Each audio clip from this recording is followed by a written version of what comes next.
शङ्करं शङ्कराचार्यं केशवं बादरायणं सूत्रभाष्यकृतौ वन्दे भगवन्तौ पुनः पुनः। ईश्वरो गुरुरात्मेति मूर्तिभेदविभागिने व्योमवद्व्याप्तदेहाय दक्षिणामूर्तये नमः। मङ्गलं दिशतु मे विनायको मङ्गलं दिशतु मे सरस्वती।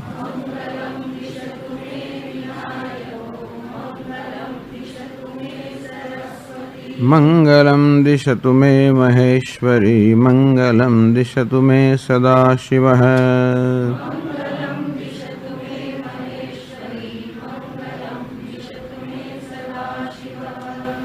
विश्वं दर्पणदृश्यमाननगरे तुल्यं निजान्तर्गतं पश्यन्नात्मनि मायया बहिर्भूतं भूतं यथा निद्रया। यः साक्षात् कुरुते प्रबोधसमये स्वात्मानमेवाद्वयम् श्रीगुरुमूर्तये नमः। इदं श्रीदक्षिणामूर्तये सर्वात्मत्वमिति स्फुटीकृतमिदं यस्मादमुष्मिंस्तवे तेनास्य श्रवणात् तदर्थमननात् कीर्तनात् सर्वात्मत्वमहाविभूतिसहितं स्यादीश्वरत्वं स्वतः सिद्ध्येतत्पुनरष्टधा पर्यन्तं चैश्वर्यमव्याहतम्।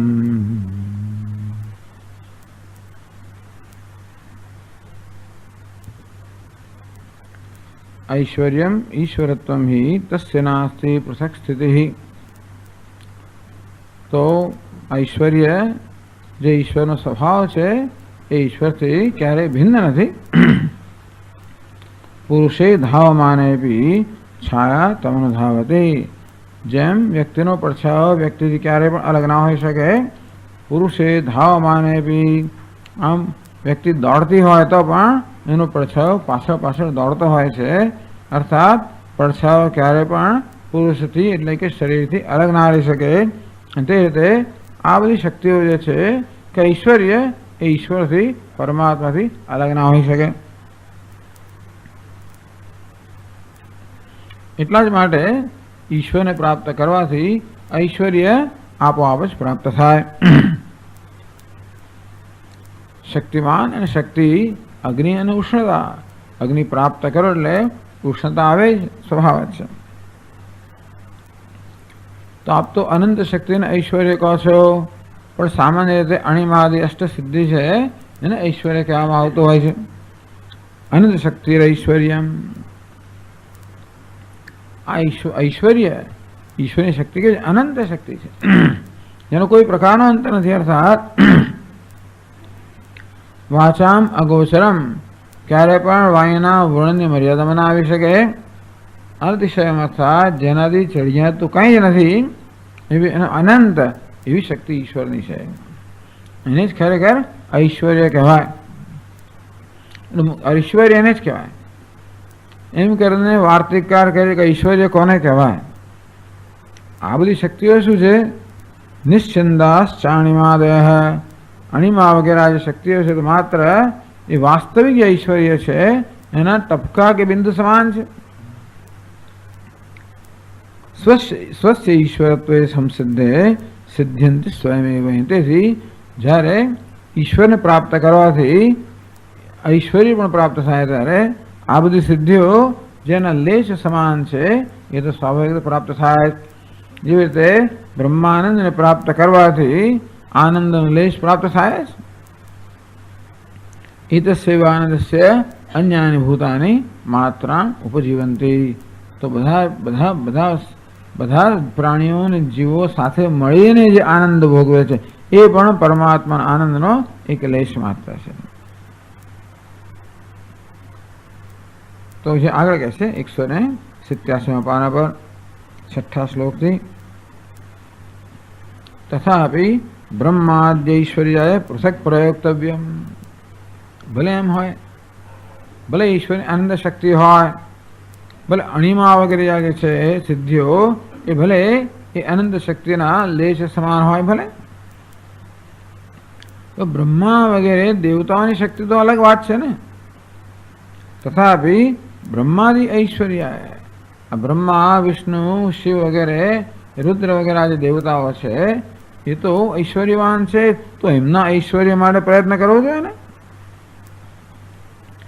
તેનો ભાવ છે કે અણિમાદિ સિદ્ધિઓ તો ભાઈ તને એમને મળી જવાની છે, વાંધો નથી, પણ આ ઈશ્વરનું ઐશ્વર્ય પ્રાપ્ત થવાથી ભલે અણિમાદિ સિદ્ધિઓ પ્રાપ્ત થઈ જાય એટલા માટે એના માટે પ્રયત્ન ન કરી, તમે કહો છો એ પ્રમાણે. તો બ્રહ્મા વિષ્ણુ રુદ્ર આ બધાની સર્જન પાલન આ બધાની શક્તિ છે એ તો ના જ મળે ને. એટલે એ માટે તો વિશેષ પ્રયત્ન કરવો જોઈએ કે નહીં. આશંક્ય તદપી અસ્ય વલેશ હૈ. તો કે બ્રહ્મા જે સર્જન કરે, વિષ્ણુ ભગવાન પાલન કરે કે રુદ્ર સંહાર કરે, આ જે શક્તિઓ છે જેને સરસ્વતી કહેવાય, લક્ષ્મી કહેવાય, પાર્વતી કે દુર્ગા કહેવાય, તદપી અસ્ય લેશ હૈ. આ બધી પણ આ પરમાત્માનું અનંત શક્તિ છે એનો લેશ જે છે એ વાત 6 શ્લોકમાં 7માં કહે છે. યદિ ઐશ્વર્ય વિપૃદ્ભિઃ બ્રહ્મ વિષ્ણુ શિવાદયઃ ऐश्वर्यवन्तो भासन्ते स एवात्मा सदाशिवः पुण्यमानयता गन्धः विनेच्छामनुभूयते पूर्णाहं भावयुक्तेन परिच्छिन्ना विभूतयः.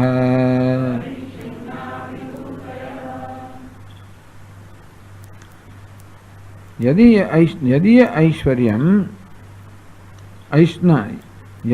ऐश्वर्य विपरीतभिः ब्रह्म विष्णु शिवादयः ऐश्वर्यवन्तो भासन्ते. यदि जेना ऐश्वर्य विपरीतभिः जेना ऐश्वर्यना लेश मात्रથી ब्रह्म विष्णु शिवादय है, तो ब्रह्मा जी सृजन करे, विष्णु जी पालन करे, शिव जी संहार करे, आम સર્જન પાલન સંહારની આવી શક્તિઓ ધરાવનારા મહાન દેવતાઓ જેમના ઐશ્વર્ય માત્ર લેશ માત્ર જ ધરાવે છે. ટૂંકમાં જે ઐશ્વર્યના લેશ માત્રથી બ્રહ્માજી સર્જન કરે, વિષ્ણુજી પાલન કરે, રુદ્ર તો કે સંહાર કરે, અને એ ઐશ્વર્યવાન ભાષે છે.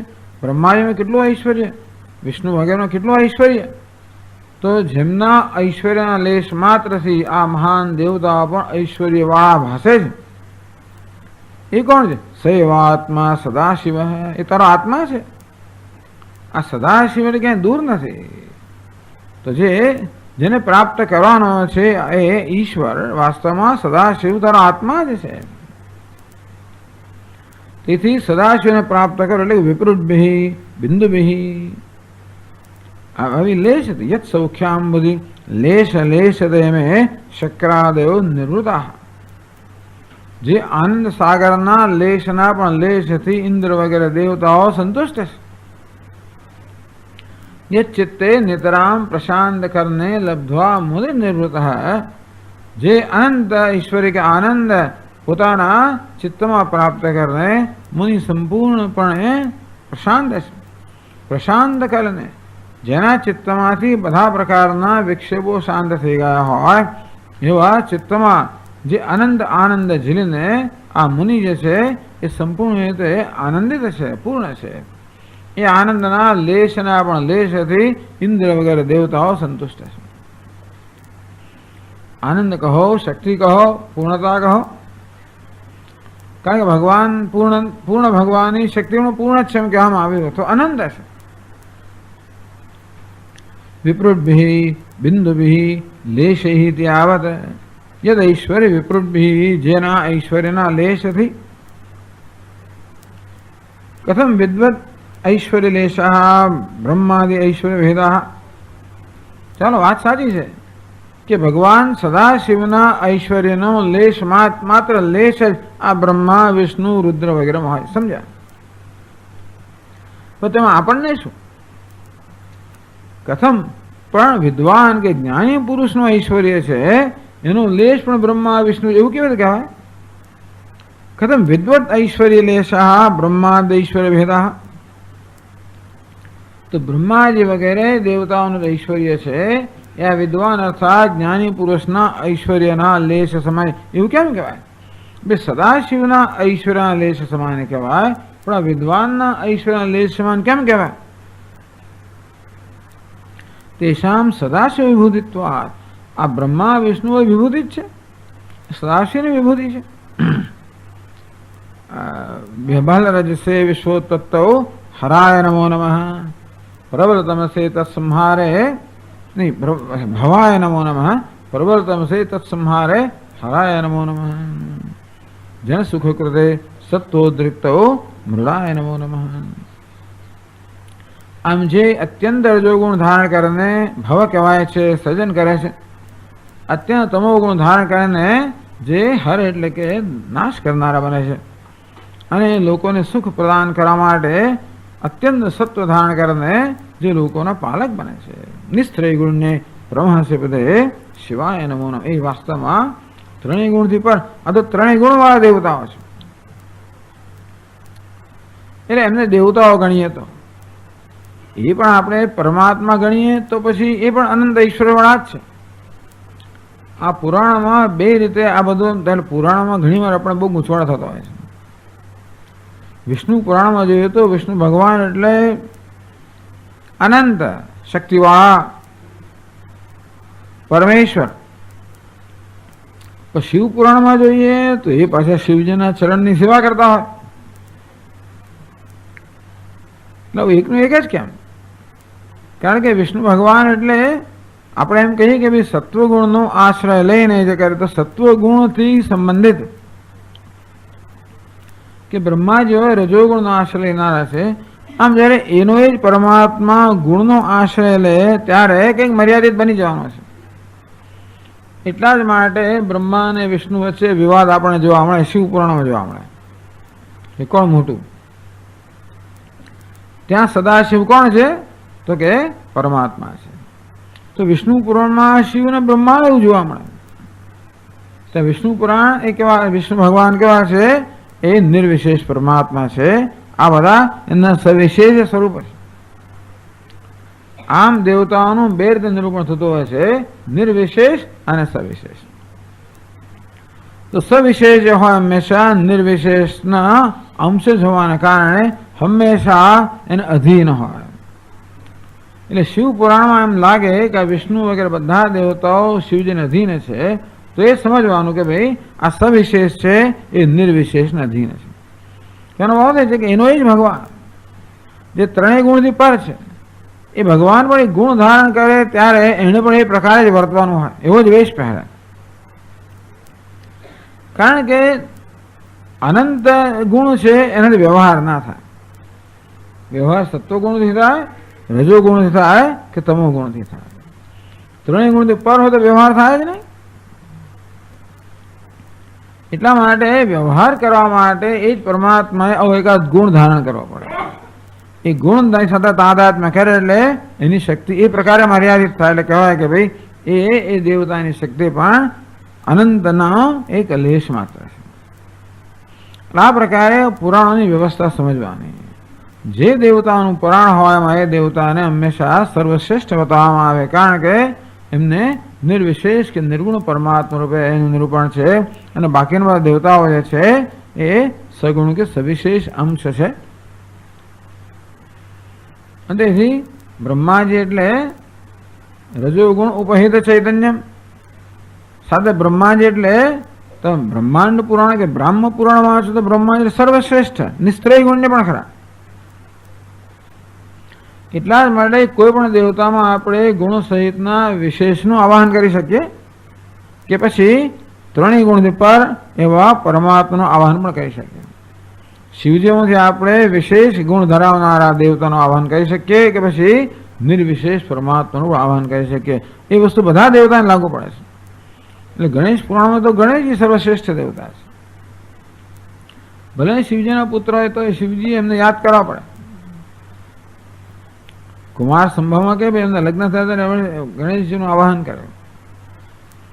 એમ તો ત્રિપુરાસુરનો વધ કરવા માટે શિવજીએ, સમુદ્રનું મંથન કરવા માટે દેવતાઓએ, જગતનું સર્જન કરવા માટે બ્રહ્માજી, જગતને ધારણ કરવા માટે શેષનાગ, મહિષાસુરનો વધ કરવા માટે બધા લોકોએ ગણેશનું આવાહન કરવું પડે. કયા? એ ગણેશ એટલે જે સચ્ચિદાનંદ પરમાત્મા છે.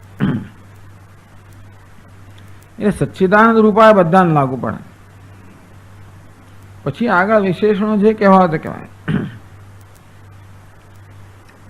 એટલે આ તો પ્રશ્ન કરવામાં આવ્યો કે ભાઈ આપ કહો છો કે વિદ્વાનને આ બધું ઐશ્વર્ય પ્રાપ્ત થાય, પણ આ તો બધું સદાશિવનું ઐશ્વર્ય છે.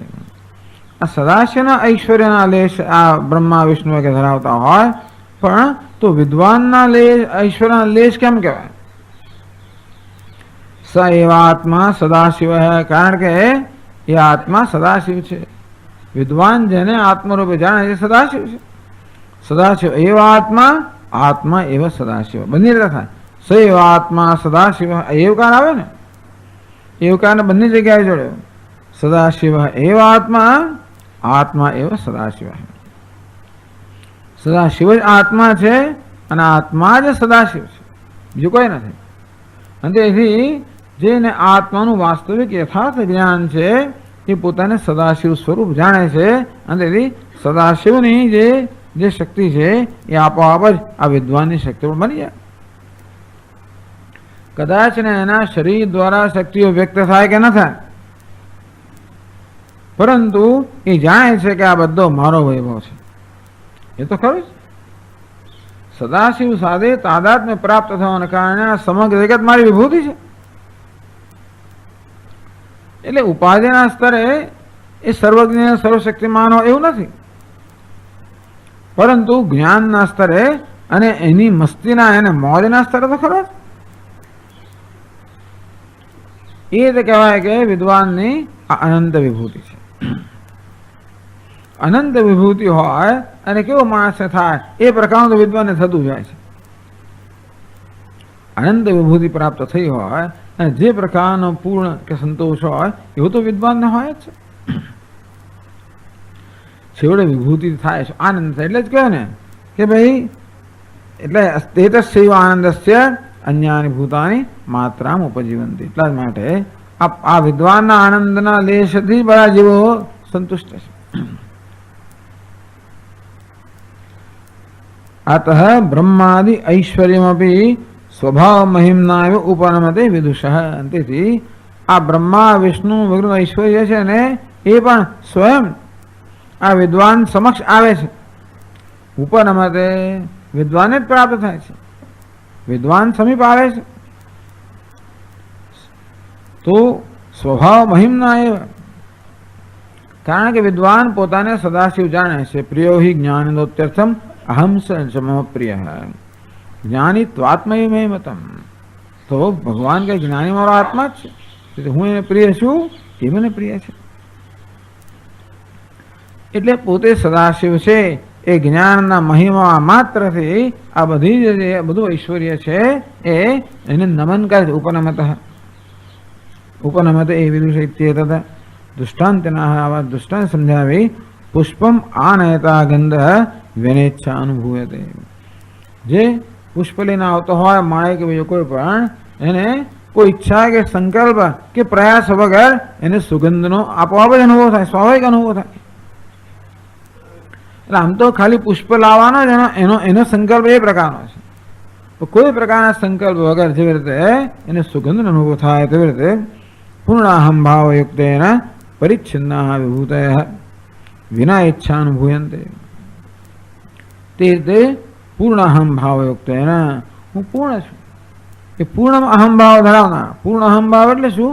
પૂર્ણમાં અહમભાવ ધરાવનાર અથવા અહમ પૂર્ણ છે એ પ્રકારનું જ્ઞાન ધરાવનાર. પૂર્ણ અહમભાવ એટલે ભાવયુક્ત ના ગણો, જ્ઞાનયુક્ત. પણ ભાવ એટલે પૂર્ણ બની જ ગયો છે, જેનો અહંકાર પૂર્ણ બની ગયો છે, સર્વાત્મા બની ગયો છે.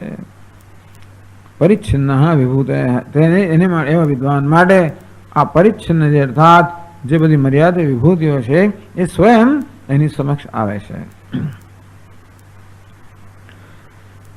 એટલે શું કરવાનું? તસ્માત પૂર્ણાત્મની સદાશિવ રૂપે એવ સંભાવના કાર્ય. માટે તમારે ઐશ્વર્ય જોઈતો હોય તો એ પૂર્ણાત્મા જે સદાશિવ છે એનામાં જ વાસ્તવમાં તમારે સંભાવના કાર્ય, સમ્યક ભાવના કાર્ય, એનું ધ્યાન કરવું જોઈએ, એનું ચિંતન, એનું અનુસંધાન કરવું જોઈએ. ને બ્રહ્માદિ શુદ્ધિ માટે, કારણ કે ઈશ્વરનું અનુસંધાન કરવા ઐશ્વર્ય પ્રાપ્ત થાય છે.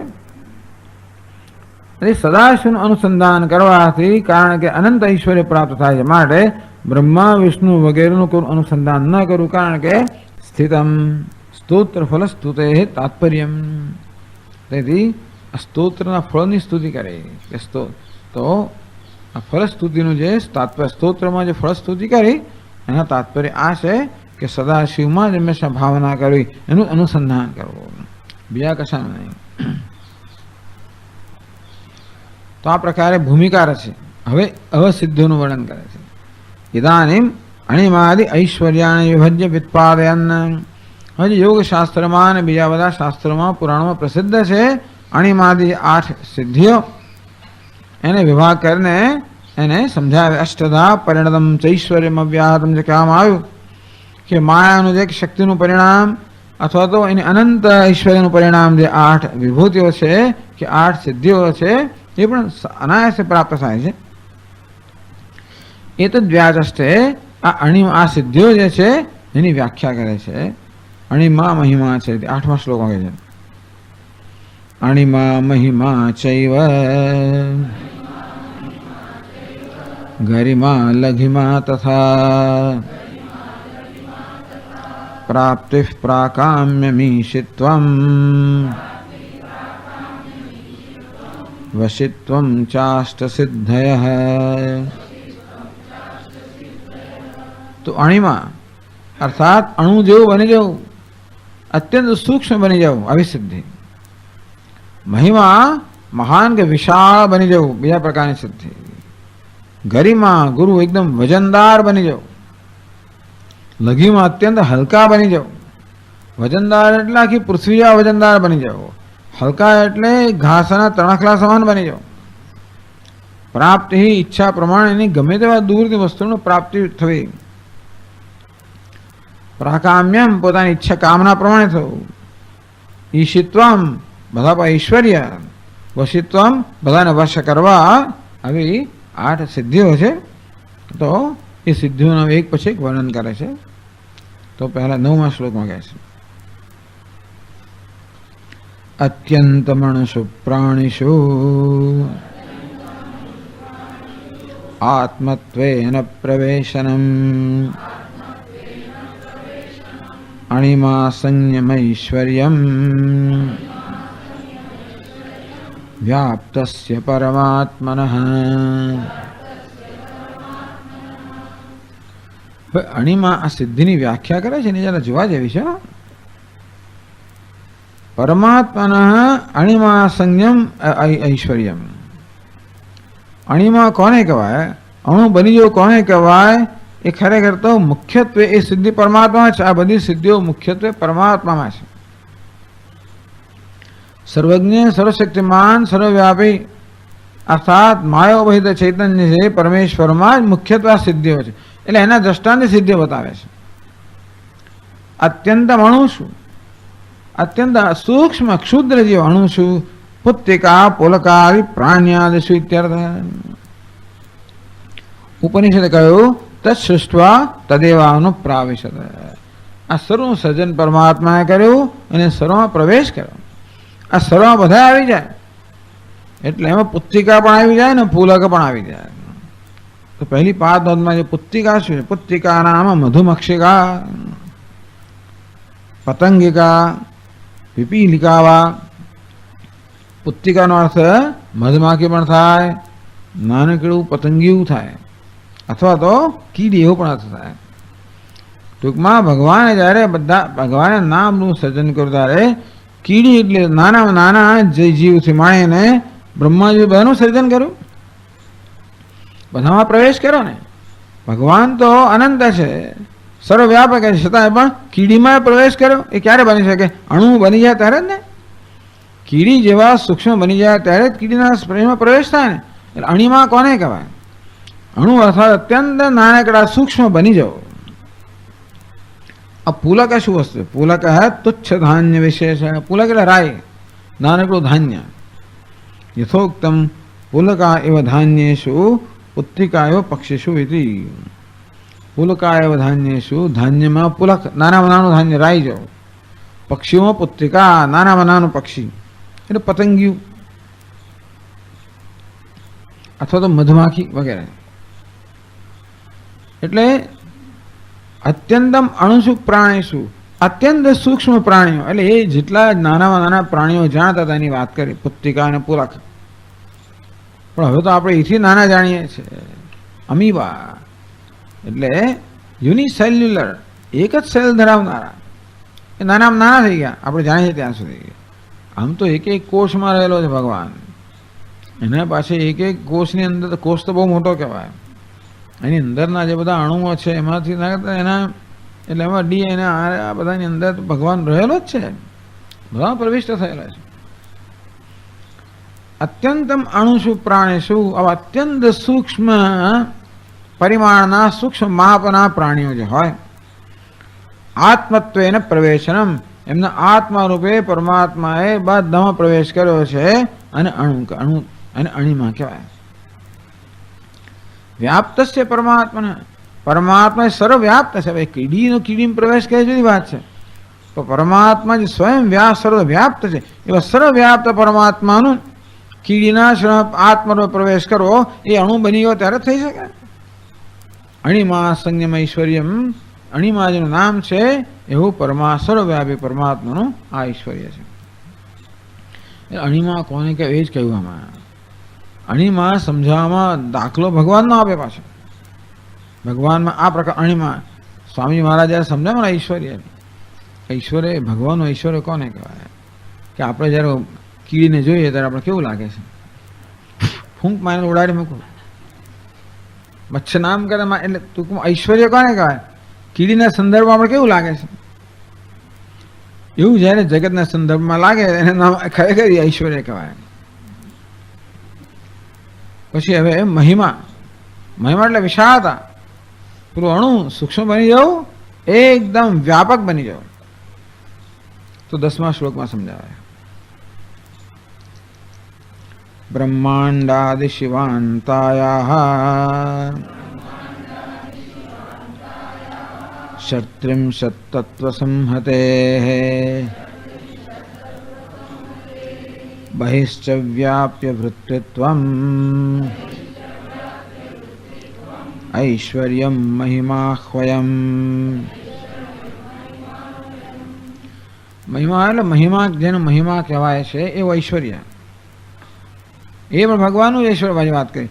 બ્રહ્માંડાદિ શિવાંતાયાઃ, બ્રહ્માંડથી માંડીને શિવ સુધી. શિવ વિરાજ અભિવ્યક્ત પુરુષ. કેટલું મોટું? બ્રહ્માંડથી માંડીને જે બ્રહ્માંડનો આત્મા છે ત્યાં સુધી. શિવનો અર્થ અહીંયા કરવામાં આવ્યો વિરાટની અંદર જે આત્મા છે જે સર્વને વ્યાપ્ત કરે ને. આપણો આત્મા જેવી રીતે આપણા દેહના બધા અંગોને વ્યાપ્ત કરે, તો વિરાટ એટલે આ બ્રહ્માંડ જેનું શરીર છે. તો વિરાટનો આત્મા બ્રહ્માંડ રૂપી શરીરને વ્યાપ્ત કરે એટલે એટલો મોટો બની ગયો ને. મહિમા કોને કહેવાય? એકદમ વ્યાપક બની જવું. આમ તો શરીરને પર્વત જેવું મહાન કરી દો, અણુ જેવું બનાવી દઉં કે એકદમ મોટું બનાવી દઉં. ષટ્ત્રિંશત તત્વ સંહતે, આ 36 તત્વોનો સંઘાત કે સમુદાય છે. એની બહિશ્ચ વ્યાપ્ય વૃત્તિત્વ, અંદર તો નહીં, બ્રહ્માંડથી માંડીને આત્મા એટલે વિરાટ સુધી જે 36 તત્વોનો સમુદાય છે એમાં બહિષ છે. અંદર તો ભગવાન પહેરેલો છે જ, અંદર પેસવાનું કયું આગળ ના. બહિષ્ય વ્યાપ એમને બહાર પણ વ્યાપ્ત કરીને રહેલો છે. અંતર બહિષ્ય તત્સ્વરમ વ્યાપ્ય નારાયણ સ્થિત. અંદર અંદર પેસવું અણિમા, બહારથી વ્યાપ્ત કરીને રહેવું મહિમા. આ રીતે આ બે જે સિદ્ધિઓ સમજાવી એ તો ભગવાનની સિદ્ધિઓ સમજાવે. ટૂંકમાં અણિમા મહિમા કોને કહેવાય એ ભગવાનના દ્રષ્ટાંતથી સમજાવ્યું, જે ઉપનિષદમાં કહેલું છે ને, અણો અણિયાન મહતો મહિયાન આત્મા સજંતો નિહિતો ગુહાયામ. જે અણુથી પણ અણુ છે, મહાનથી પણ મહાન છે, એ રીતે ભગવાનની અણિમા અને મહિમા જે સિદ્ધિઓ છે બતાવી. એને માટે સ્વાભાવિક છે. હનુમાનજીએ બતાવી આવી સિદ્ધિઓ. પેલી સુરસાના મુખમાં અણુ બનીને પેસી ગયા. પહેલાં આખા 1 યોજન જેવડા બની ગયા. સુરસાએ 2 યોજન મોં પોળો કર્યો એટલે હનુમાનજી 4 યોજન મળી ગયા, 8 યોજન, 50 યોજન, તો પેલા 100 યોજન બની ગયા. સુરસાએ 100 યોજન મોં એટલે તરત પેલા નાનકડા જંતુ એના પેટમાં જઈને મોં બંધ કરે પેલા બહાર આવી ગયા. એટલે મારે ખાવાનું તારું વ્રત છે ને, એટલે ખાવું એટલે શું, તારા પેટમાં જવું, પેટમાં જઈને બહાર નીકળી ગયા. એની દક્ષતા કહેવાય. મનો જેવા સ્ફૂર્તિવાળા છે બંને રીતે. એવું નહીં કે આટલું ભારે શરીર છે એટલે પછી માત્ર વેગ છે એવું નહીં, મારું તુલ્ય, પણ મનો જેવા મન જેવા સ્ફૂર્તિલા અને પવન જેવા વેગવાળા. સ્ફૂર્તિથી બહાર આવી, સિદ્ધાંત ગયા અને બહાર બંને સિદ્ધિઓ બતાવે. 150 યોજન બની ગયા મહિમા અણિમા બંને બતાવે. હવે ગરિમા એટલે કે વજનદાર થઈ જવું. એ કહે છે પરમાણુ સમાંગસ્ય સમુદ્ધરણ કર્મણિ ગૌરવે મેરુતુલ્યત્વમ ગરિમાણમ વિદુર્બુધાઃ. પરમાણુ સમાંગસ્ય, પરમાણુ જેટલું જ અંગ હોય, અંગ કેટલું છે પરમાણુ જેવડું હોય. સમુદ્રણ કર્મણી, એને ઉઠાવવા જાવ ત્યારે કેવું લાગે. ગૌરવે મેરુ તુલ્યત્વમ, પરમાણુ જેવું શરીર આટલું નાનકડું, પરંતુ એનું ઉઠાવવા જાઓ ત્યારે એ ગૌરવે વજનમાં કેવું હોય, મેરુ તુલ્યત્વમ, મેરુ જેવડું હોય, વજનદાર. ગરિમાણમ વિદુર્બુધાઃ, આ પ્રકારની સિદ્ધિને વિદ્વાન લોકો ગરિમા કહે છે. શરીર આટલું હોય ઉઠાવાય નહીં. એટલે હનુમાનજીનું પૂછડું, ભીમસેન ગયો, હનુમાનજી વૃદ્ધ વાનર રસ્તામાં સૂતેલો છે અને ભીમસેન હટી જા. ભીમસેન વાયુપુત્ર કે છે બહુ વૃદ્ધ થઈ ગયો છું, હટાયો નથી, જરા મારી પૂંછડીની બાજુ મૂકી દે ભાઈ. ઉઠાવવા ગયા, ઉઠી નહીં. તો શિવજીનું ધનુષ, હા, રાવણ જેવા બધા ઉઠાવવા કે કોઈ ઉઠ્યું નહીં, અને ભગવાન આમ ઉઠાવી લીધું. સિદ્ધિઓ બધી કેવી દેખાય છે ને. તો તેવી રીતે પેલી આ ગરિમા સિદ્ધિ, પૂંછડું એવું વજનદાર છે, એવું ભીમથી ઉચકાયું નહીં, એટલે મેરુ તુલ્ય એટલું વજનદાર બની ગયો. અસ્યાભી સર્વ વૈપરીત્યની યોજના, ટૂંક બધા પ્રકારની વિપરીતતા. આ પરમાણુ જેવો દેહ હોય અને વજન કેવું હોય, મેરુ સમાન હોય, એ પ્રકારે બધી વસ્તુને વિપરીત કરવી. જ્યારે પદાર્થના આપણે સ્વભાવ પર વિજય પ્રાપ્ત કર્યો, સ્વરૂપ પર વિજય પ્રાપ્ત કર્યો, તો આ વિપરીત કરવાની શક્તિ આવે છે.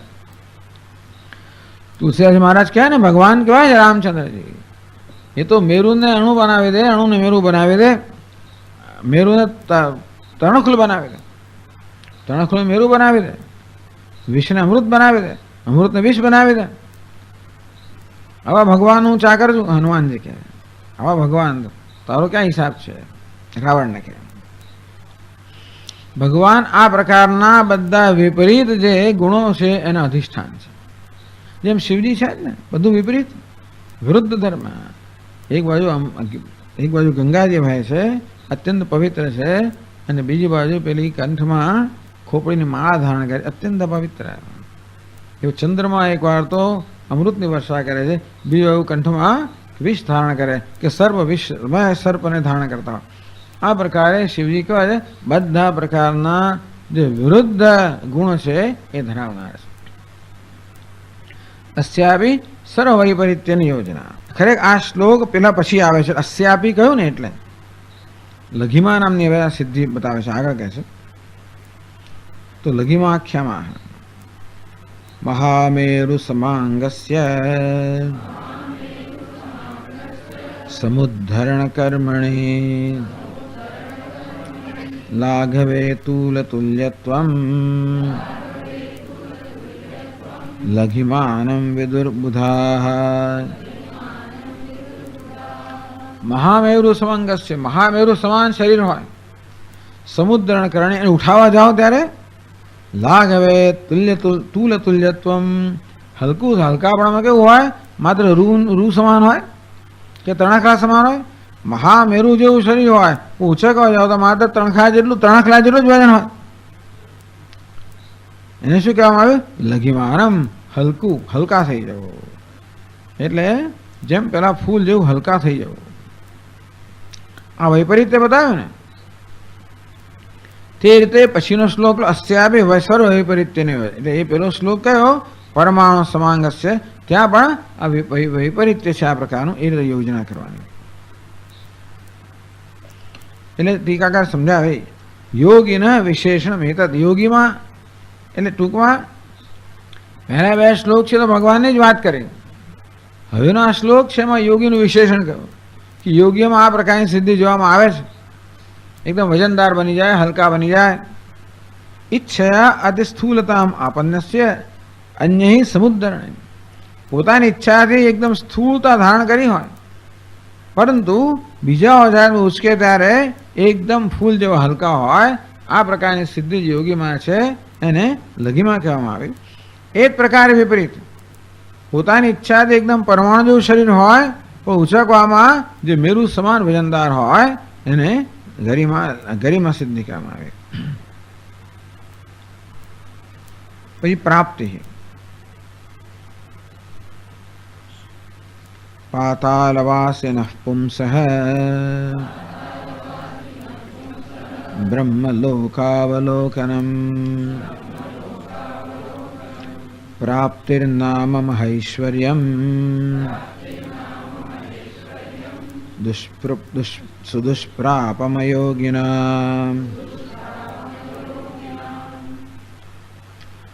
प्राप्तिની વ્યાખ્યા આ પ્રકારની કરવામાં આવી।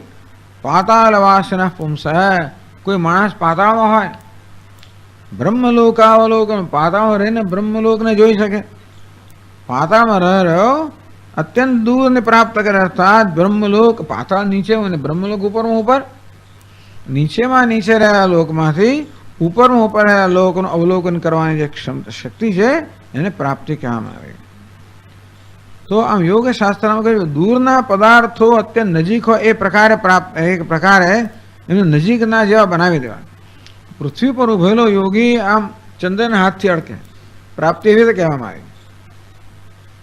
પૃથ્વી પર ઉભે હોય અને આંગળીના ટેરવાથી ચંદ્રને અડકી શકે, એને પ્રાપ્તિ કહેવામાં આવી। અહીં કહ્યું કે પાતાળમાં રહ્યો હોય અને બ્રહ્મલોકને જોઈ શકે। પ્રાપ્તિ નામ મહેશ્વર્યમ, આ પ્રાપ્તિ નામનું મહેશ્વર્ય છે, મહાઐશ્વર્ય છે। સુદુષ્પ્રાપમ અયોગ્યનામ, જે યોગીઓને કોઈ રીતે પ્રાપ્ત કરવું સરળ નથી, અથવા દુષ્પ્રાપમ યોગીનામ, યોગીઓને પણ પ્રાપ્ત કરવું અત્યંત કઠિન છે। પછી પ્રાકામ્ય નામની સ્થિતિ, પ્રાકામ્ય પ્રાકાશ્ય, એકને બદલે બેનું વર્ણન કરે છે। प्राकाम्याख्याम सिद्धिमा, प्राकाम्य ने कहेवाय। आकाशगमनादीनां अन्यासां सिद्धि संपदां स्वेच्छा मात्रेण संसिद्धिः प्राकाम्यमभिधीयते। स्वशरीर प्रकाशेन सर्वार्थानां प्रकाशनम् प्राकाश्यमिदमैश्वर्यम् इति केचित् प्रचक्षते।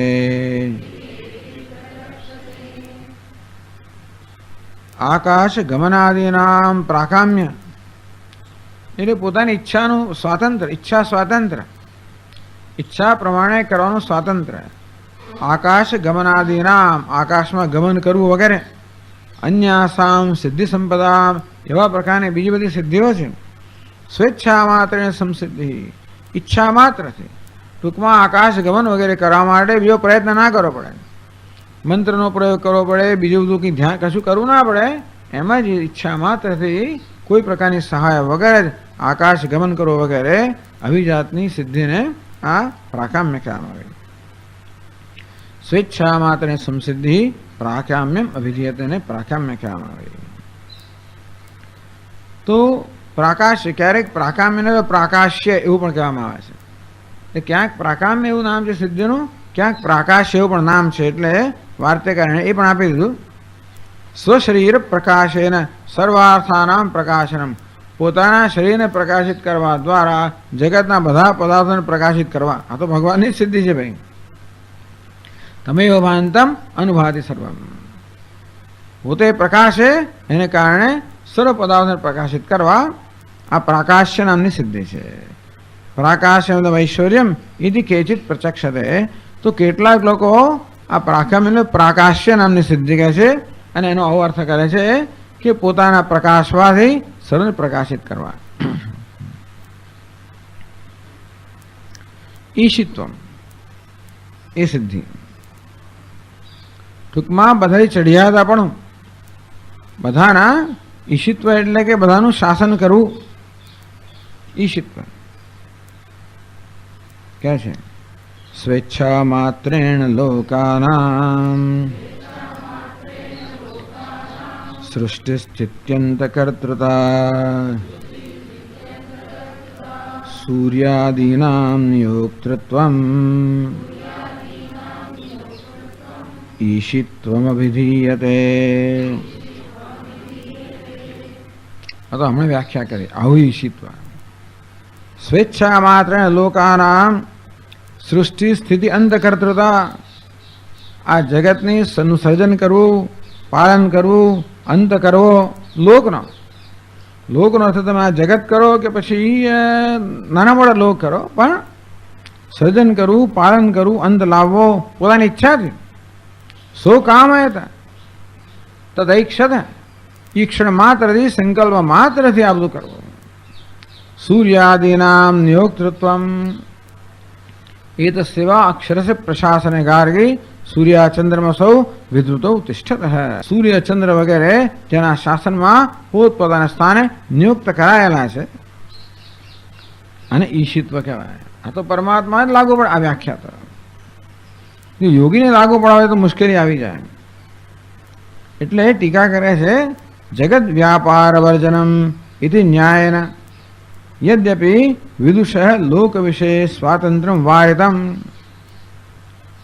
એટલે બ્રહ્મસૂત્રમાં આ વસ્તુની ચર્ચા કરવામાં આવી છે કે ભાઈ આ બ્રહ્મસૂત્ર જ એમણે કહ્યું જગત વ્યાપાર વર્જનમ.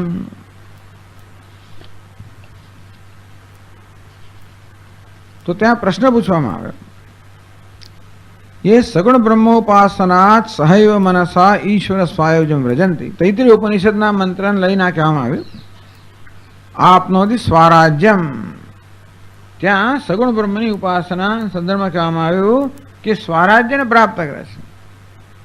સ્વરાટ ભાવ સ્વરાજ્યમ, સ્વરાટ પોતાનો જ રાજા છે, પોતાના મહિમામાં પ્રકાશમાન છે અને પોતાનો જ રાજા અર્થાત સ્વતંત્ર રાજા છે. તો આપનો સ્વરાજ આ રીતે સ્વાતંત્ર્ય પ્રાપ્ત કરે છે.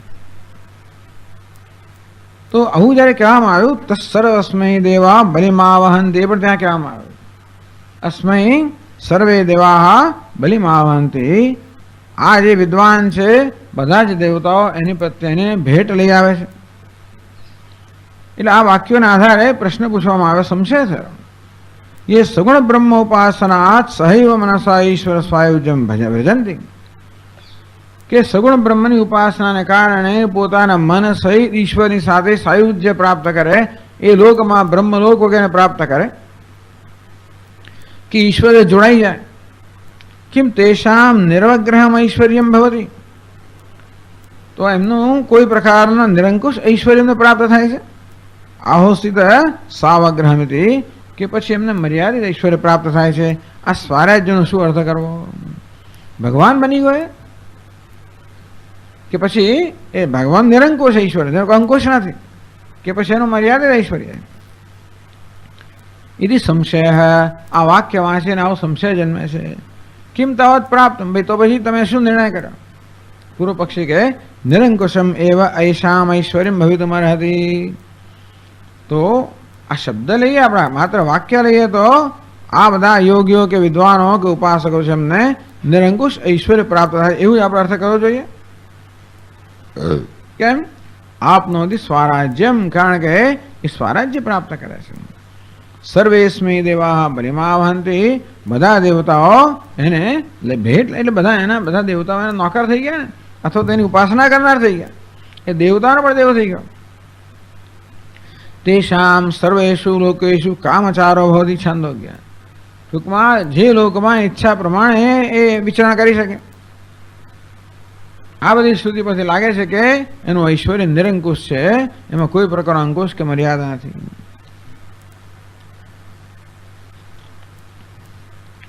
એવમ પ્રાપ્તે પઠતી. આ પ્રકારનો સંશય કે પૂર્વ પક્ષ પ્રાપ્ત થયો ત્યારે સૂત્રકાર કહે છે કે ભાઈ જગત વ્યાપાર વર્જમ ઇતિ. ઐશ્વર્ય ખરું આ વિદ્વાનોમાં, ઉપાસકોમાં, યોગીમાં વગેરે, પણ જગત વ્યાપાર વર્જમ, જગત ઉત્પત્ત્યાદિ વ્યાપારમ વર્જયિત્વા, એમનામાં જગતનું સર્જન કરવું, પાલન કરવું, લય કરવો એ પ્રકારની શક્તિ વગર, એ સિવાયનું, એ શક્તિ તો એક જ જણ માટે જ નહીં, તો ઈશ્વર માટે જ છે, બીજા કોઈમાં નથી. જગત વ્યાપાર વર્જનમ વર્જયિત્વા અન્યત અણિમાધ્યાત્મકમ ઐશ્વર્યમ મુક્તાનામ ભવિતુમર્હતિ. બાકી અણિમા આગળ જે ઐશ્વર્યનું વર્ણન કર્યું એ બધા મુક્ત પુરુષોનો હોય કે ઉપાસકોને હોય, પણ એ લોકો જગતનું સર્જન કરે છે એવું ઐશ્વર્ય ના હોય. આ એટલા માટે કે વેદાંતનો સિદ્ધાંત મારે વાંચું છું, કારણ કે વેદાંત જ્યારે જ્ઞાની પુરુષ માટે કયા પ્રકારની વાત કરે છે, એ ભલે ભગવાન એક થઈ ગયો છતાં મેં કહ્યું ઉપાધિના સ્તરની મર્યાદા રહેવાની છે. ઉપાધિમાં પણ ઘણી શક્તિઓ છે, એનું આવાહન કર્યું હોય થાય, એને કારણે જે સામાન્ય માણસોના એવી ઘણી બધી સિદ્ધિઓ હોય, છતાં પણ એ પરમેશ્વરની સિદ્ધિ સમાન નથી. જગત વ્યાપારસ્તુ નિત્ય સિદ્ધ છે ઈશ્વર સેવા. આ જગતનું સર્જન પાલન લય કરવો એ કોના માટે સંભવિત છે? જેનું સર્જન ના થયું એના માટે જ સંભવિત છે. જગતનું સર્જન કોણ કરી શકે? જેનું સર્જન થયું નથી. જગતનો લય કોણ કરી શકે? જેનો લય થતો નથી. આ બધાનું સર્જન થયેલું છે. તમે જેને વિદ્વાન કહો, ઉપાસક કહો, યોગી કહો, સિદ્ધ પુરુષ ગમે તે કહો, એનું સર્જન થયેલું જ છે. જગતનું સર્જન થતા તે હાજર નહોતા, અને એનો લય થાય છે, એટલે જગતના લય વખતે હાજર નથી. એટલા જ માટે સર્જન કે લય કરવાની શક્તિ એમાં હોય જ ના શકે. જે નિત્ય હોય, જેનું સર્જન ના હોય, જેનું આદિ ના હોય, અંત ના હોય, એ જ કરી શકે. કુત તસ્ય તત્ર પ્રકૃતત્વાત અસન્નિહિતત્વાચ ઇતરેષામ. જ્યારે જ્યારે પણ પરે એવ ઈશ્વર જગત વ્યાપાર અધિકૃત, જ્યારે જ્યારે પણ જગતના સર્જનનું વર્ણન કરવામાં આવે ત્યારે હંમેશા પરમાત્મા જગતનું સર્જન કરે એ પ્રકારનું વર્ણન છે. સદૈવ સૌમ્ય ઇદમગ્રાસીત એકમેવાદ્વિતીયમ તદૈક્ષત. એક અદ્વિતીય પરમાત્મા છે, એણે ઈક્ષણ કર્યું. સો કામાયત, આ સત્ય જ્ઞાનાનંદ પરમાત્મા જે છે, જેમાંથી આકાશ વગેરેનું સર્જન એણે કામના કરી. એટલે તેથી હંમેશા એ ઈશ્વર જે નિત્ય ઈશ્વર છે એ જ સર્જનના વિષયમાં પ્રકૃત અર્થાત એના વિશે સર્જન માટે એને જ હંમેશા કર્તૃત્વ હોય છે. ઈતરેષા, બીજા બધા લોકો હાજર નથી તે વખતે. ટૂંકમાં કોઈ પણ જગતનું સર્જન જોઈ ના શકે ને લય પણ ના જોઈ શકે. પરે એવ ઈશ્વર જગત વ્યાપારે અધિકૃત તમે પ્રકૃત્ય ઉત્પત્ત્યાદિ ઉપદેશાત. તો કે પરમેશ્વરને હંમેશા વિષય તરીકે રાખીને જગતની ઉત્પત્તિ વગેરેનો આપણને ઉપદેશ કરવામાં આવે છે. નિત્ય શબ્દ નિબંધનત્વાત છે, અને આ વેદમાં વેદ એના માટેનું પ્રમાણ છે. બીજા બધા પોતાની સ્થિતિને કેમ પ્રાપ્ત થયા? તદન્વેષણ વિજિજ્ઞાસન પૂર્વકમ તો ઇતરેશામ અણિમાદ ઐશ્વર્યમ. બીજા બધાને ઐશ્વર્ય પ્રાપ્ત, તો આ ઈશ્વરનું જિજ્ઞાસા કરવાથી કે અન્વેષણ કરવાથી પ્રાપ્ત થયું. તો અન્વેષવ્ય વિજિજ્ઞાસિતભ્ય વગેરે. એનું અન્વેષણ ક્યારે હોય ત્યારે અન્વેષણ થાય ને. એટલે જેનું અન્વેષણ ને જિજ્ઞાસા કરવાથી સિદ્ધિઓ પ્રાપ્ત થઈ એ તો હાજર છે અને એની કૃપાથી આ પ્રાપ્ત થઈ. તે ન સન્નિહિતા હસ્તે જગત વ્યામાડે. એ લોકો જગતનું સત્તાર હાજર નહોતા. સમનસ્કત્વાદેવ ચેતેશામ. અને પાછું એમ કહો કે આ બધાએ પોતા સમનસ્ક મનસ્વી હોય, દરેકને પોતાનું મન હોય ને એટલે મનસ્વી. હવે આવા બધા દરેક હવે જેટલા યોગ્ય હોય કે જેટલા જ્ઞાની હોય એ બધાને જગતનું સર્જન પાલન લય કરવા માટેની શક્તિ હોય તો શું થાય? એ દેશામ અનૈકમત્યે કસ્યચિત સ્થિતિ અભિપ્રાય કશે સંહાર અભિપ્રાય. કોઈને સર્જન કરવાની ઈચ્છા થાય, કોઈને તે જ વખતે સંહાર કરવાની ઈચ્છા થાય તો શું કરીએ? સ્વતંત્ર હોય એટલે પછી તેથી ઈશ્વર તો એક જ હોય, અનેક હોય ના શકે. ના ના એવું નથી. આવું બધા આ લોકો આવું ના કરે. કોઈ કહે છે આવું એકબીજા વિરુદ્ધ સંકલ્પ ના કરે. હંમેશા ઈશ્વરનો સંકલ્પ છે એને પ્રમાણે સંકલ્પ કરે. અથવા કસ્યજિત સંકલ્પમ અનુવસ્ય સંકલ્પ તે વિરોધ સમર્થ્યતા. તમે કહો કે નહીં આ મહાપુરુષ એવું ના કરે, એ તો એમના સંકલ્પને અનુસરીને જ કરે. પણ જેનો સંકલ્પ અનુસરે જે જ મહાન થયો ને પછી. તત પરમેશ્વર આકુદ તંત્રત્વમ એવા. એટલે પરમેશ્વરના સંકલ્પ એ લોકો પરતંત્ર છે. માટે નિર્ણય કરવામાં આવ્યો કે આ જ્ઞાની પુરુષો હોય, યોગ્ય હોય, ઉપાસક હોય, ભલે એમણે બ્રહ્મલોક પ્રાપ્ત કર્યો હોય, સાયુજ્ય પ્રાપ્ત કર્યો, છતાં પણ એમનામાં એમનું ઐશ્વર્ય મર્યાદિત હોય છે, અમર્યાદિત નથી આવતો. આમાં થયું શું? આ ટીકાકારે યોગીની આ સિદ્ધિઓ કહી ત્રીજા શ્લોકથી. યોગીના વિશેષણ કહ્યું ને. આ જયારે શ્લોક આવ્યો, સ્વેચ્છા માત્ર લોકાનામ સૃષ્ટિ સ્થિતિ અંત કરતો હતા. પોતાની સ્વેચ્છાથી જગતનું સર્જન પાલન લય કરવો, સૂર્યાદિનામ નિયુક્તત્વમ, અને સૂર્ય વગેરેને નિયુક્ત કરવા, આવું તો કોઈ યોગી કરી શકે નહીં. એટલે કહ્યું કે જગત વ્યાપાર વર્જમેથી ન્યાયના આ બ્રહ્મસૂત્રમાં નિર્ણય કરે પ્રમાણે યદ્યપિ વિદુષ લોક વિશે સ્વાતંત્ર્ય વારિતમ, કે આ વિદ્વાનને પણ આ જગતનું સર્જન વગેરે કરવાનું સ્વતંત્રતા નથી, એવું નિર્ણય બ્રહ્મસૂત્રમાં કરવામાં આવ્યો. તથાપિ વિશ્વામિત્ર આદિવત. પણ પુરાણમાં કથાઓ છે કે વિશ્વામિત્ર વગેરે મહર્ષિઓએ બ્રહ્માંડ સ્થિત એવા બ્રહ્માંડમાં રહીને છે બીજા નાના મોટા બ્રહ્માંડનું સર્જન, સ્વર્ગનું સર્જન કર્યું. પેલા સ્વર્ગમાંથી તો ત્રિશંકુને ધકેલ્યો એટલે બીજા સ્વર્ગમાં બ્રહ્માંડમાં રહીને બ્રહ્માંડનું સર્જન થઈ ગયું છે. એવા સર્જન થયેલા બ્રહ્માંડમાં રહીને પછી એમણે કંઈક સર્જન કર્યું. વાપી કૂપ તટાક.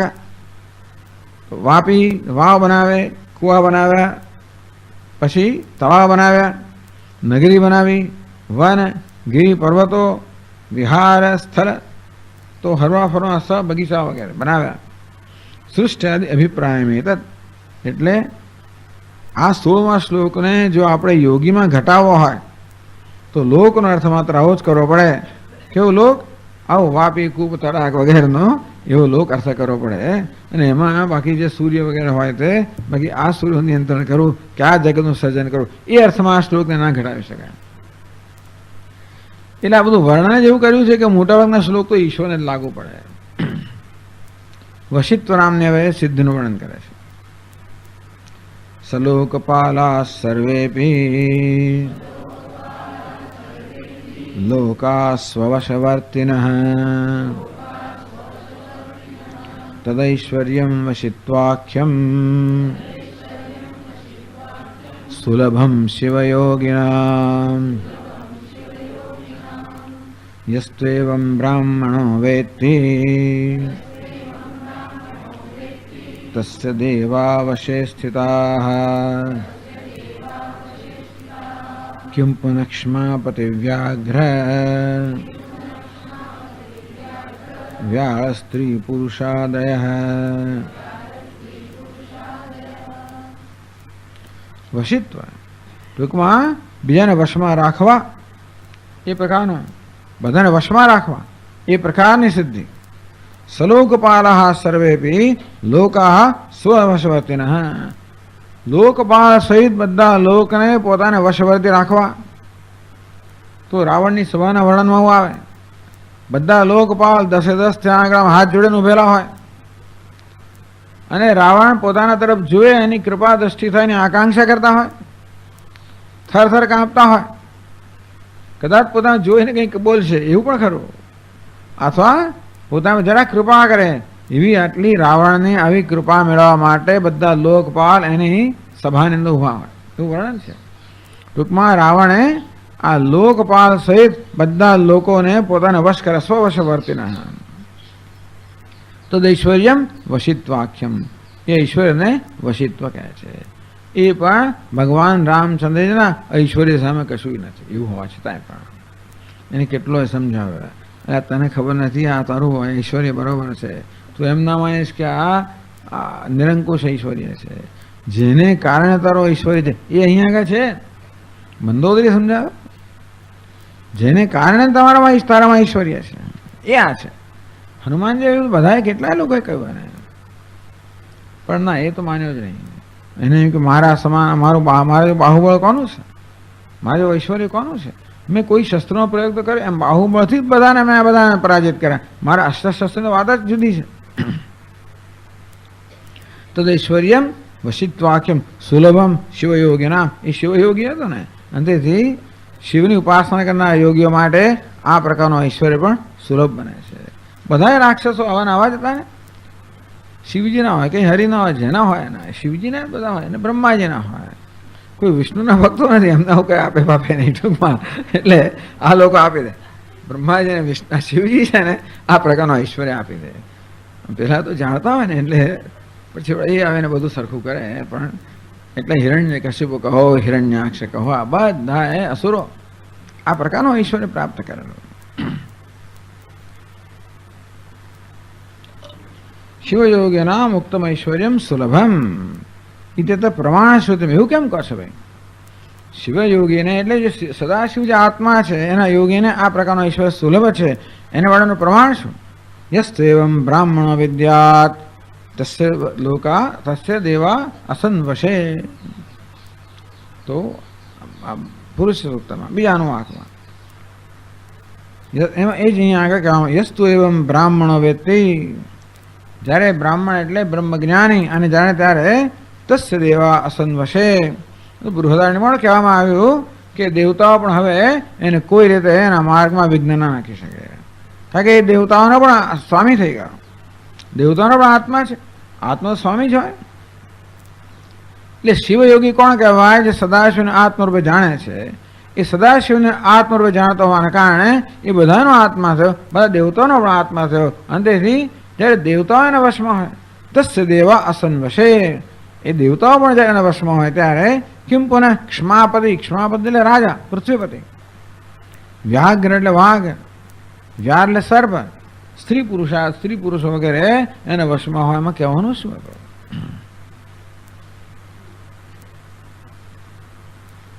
યસ્તો એવમ બ્રાહ્મણો વિદ્યાત તસ્ય દેવા અસન્વશેતિ મંત્ર સ્વરૂપસ્ય પ્રતિનિર્દેશો, એમ એનો નિર્દેશ છે. યોગીનામ ક્ષમાપત્યાદિ વશીકરણમ કૈમુત્ય ન્યાયને. તો પછી બધા દેવતા જે વશમાં હોય ત્યારે આ પૃથ્વી પરના બધા વશમાં કહેવાનું શું હતું? એટલે હવે આ બધું યોગી માટે મુખ્ય અર્થમાં કહે છે કે એ બધું બહુ થોડું બધું ગૂંચવાડાવાળો છે. ક્યારેક એવું વર્ણન હોય કે માત્ર મુખ્ય સદાશિવને લાગુ પડે, ક્યારે વર્ણન એવું કરે જાણે કે યોગીને માટે પણ લાગુ પડે. યદ્યપિ એવમ મહિમા અસ્ય સ્તોત્રસ્ય, આમ કે 8 સિદ્ધિઓનું વર્ણન કર્યું. યદ્યપિ જો કે અસ્ય સ્તોત્રસ્ય એવમ મહિમા, આ સ્તોત્રનો આ પ્રકારનો મહિમા છે. તથાપિ ન તેષુ ફલેષુ આનુષંગિકેષુ અપી મતિ કાર્ય. આ સ્તોત્રનું આવો મહિમા છે છતાં પણ આ બધા આવી સિદ્ધિઓ રૂપી ફળમાં કોઈ પ્રકારની મતિ ન કાર્ય, એના વિશે કોઈ પ્રકારની ઈચ્છા કે કામના ન કરવી જોઈએ. એ વાત 19મા શ્લોકમાં કહે છે. સ્તોત્રમેતત્ પઠેદ્ ધીમાન सर्वात्मत्वं च भावयेत् अर्वाचीने स्पृहां मुक्त्वा फले स्वर्गादि संभवे।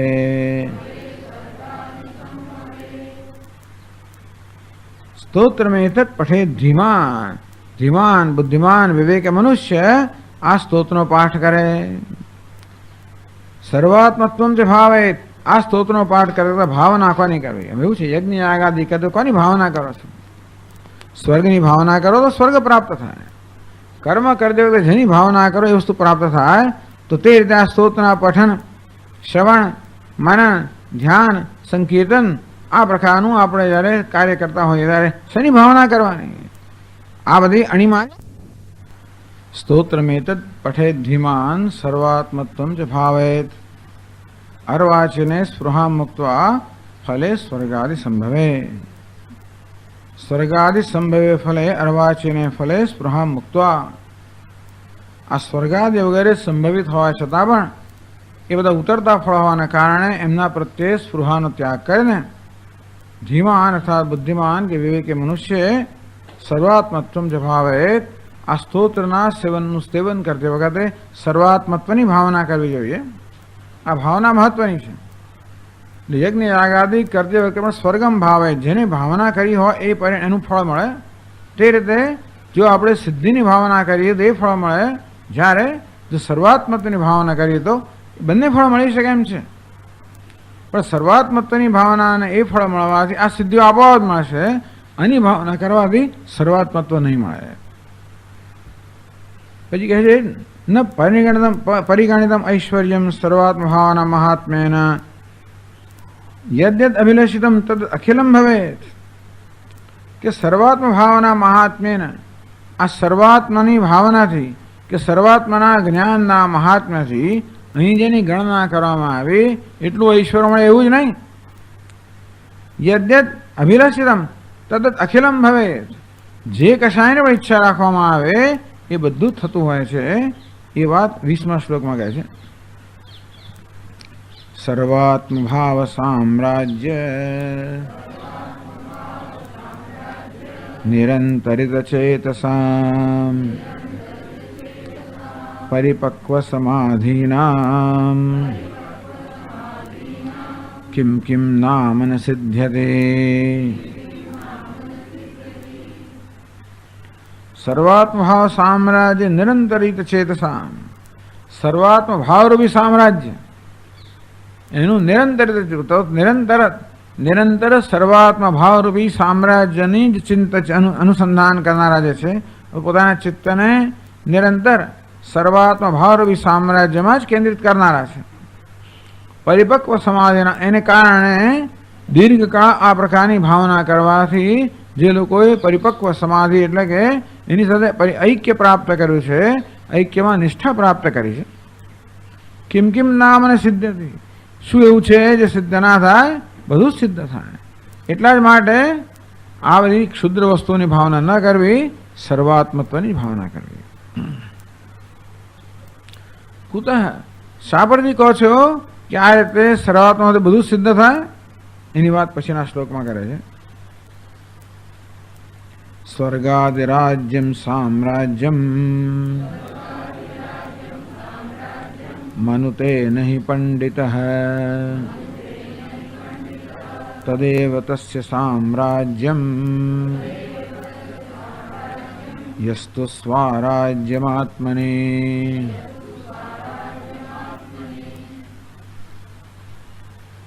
પંડિત સ્વર્ગાદિરાજ્યમ સામ્રાજ્યમ નહીં મનુતે।